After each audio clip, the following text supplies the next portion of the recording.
sisi kama TRA tunafanya nini kuboresha mazingira ya biashara? La kwanza ni kuendelea kuwathamini wanaofanya vizuri. Na mimi nitumie fursa hii kuwapongeza sana wafanyabiashara. Hizi statistics zilizotoka ni kwa sababu yenu. Hongereni sana kwa namna ambavyo mnalipa kodi voluntary. Kazi yangu mimi ya kwanza sio kukusanya kodi mimi na wenzangu. Kazi yangu ya kwanza mimi ni kuhakikisha biashara zinaendelea kuwepo.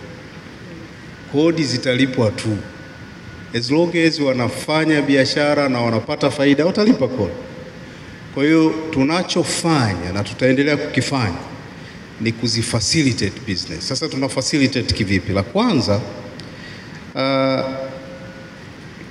sasa hivi tunakwenda kufanya biashara pamoja. Ndio maana engagement yetu ni kubwa sana na wafanyabiashara. Tunataka tujue wafanyabiashara wana changamoto gani, tunawasaidiaje kwenye changamoto zao. Na changamoto sio za kikodi tu, hata za kioperation.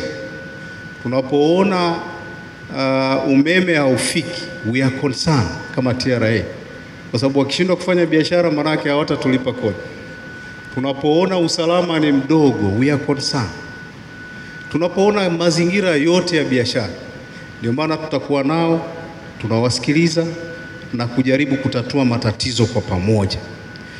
Lakini tunatumia pia sheria tulizonazo ambazo zinatupa discretion power kufanya maamuzi ambayo yatarahisisha biashara zao.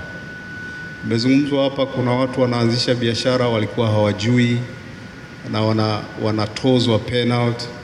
Kwa sababu tuna power ya kusamehe penalty, na tukithibitisha hilo kwa interest ya kufacilitate business, tunatumia hizo discretion power kwa ajili ya kufanya hiyo. Kwa hiyo facilitation ya business ni kazi yetu ya kwanza kama TRA na tutaendelea kuifanya. Lingine ni equity. Ni lazima tusimamie fairness.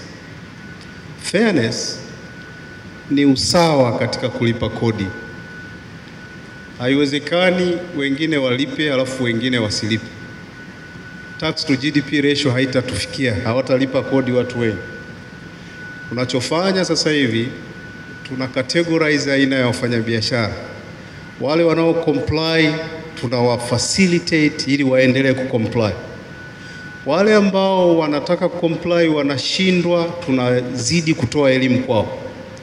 Wale ambao wameamua wasicomply na wanawaumiza wenzao, kwa sababu kunakuwa na an equal level playing field, tunachukua hatua kwa mujibu wa sheria. Na hizi tumeendelea kuzichukua na tutaendelea kuzichukua. Usimamizi wa fairness utasaidia kuongeza mapato na tax to GDP ratio itakuwa kubwa sana. Lakini lingine ni kuimarisha ubora wa staff wetu.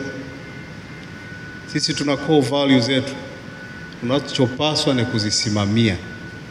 La kwanza ni integrity. Ndalijibu vizuri kwenye swali uliloniuliza, lakini hili tunalisimamia. La pili ni professionalism. Tutatrain watu wetu, tunawapeleka kwenye attachment ili yale malalamiko ya kuonewa na kubambikiwa kodi kubwa yasiwepo. Lazima uwe na watu ambao ni competent. Hili tunalifanya sana. Sasa haya yote pamoja na mengine yanayofanywa na serikali, ikiwemo la accountability ya matumizi ya kodi. Leo hii Mheshimiwa Rais anafanya kazi kubwa. Maeneo mengi ukienda unaona matumizi ya kodi. Matumizi sahihi ya kodi yanaongeza voluntary tax compliance. Na voluntary tax compliance ikikuwa, tax to GDP ratio yetu itakuwa kubwa sana. Na la mwisho ambalo tutalifanya, tumekuwa tukilifanya, tutaendelea kulifanya, ni kusimamia na kuimarisha utulivu wa biashara nchini. Ili utulivu wa biashara uwepo, ni lazima kuwe na utulivu wa tax administration. Professionalism iwepo. Tuwatreat wafanyabiashara kama partner. Na tusiwa generalize wote tu ni wakwepa kodi. Hapana, wapo ambao ni wazuri, lakini wapo wachache ambao pia ni wakwepa kodi. Kuna namna ya kuwabadilisha. Kwa tukijenga utulivu, biashara zikafanyika, wafanyabiashara wasiogope kuleta mitaji yao, wawe uhuru kudisclose na transparent iwe kubwa, naamini kodi italipwa na tax to GDP ratio itaongezeka, itakuwa kubwa. Kwa hiyo nataka niwaahidi, mmekuwa tukisimamia la utulivu, tutaendelea kulisimamia.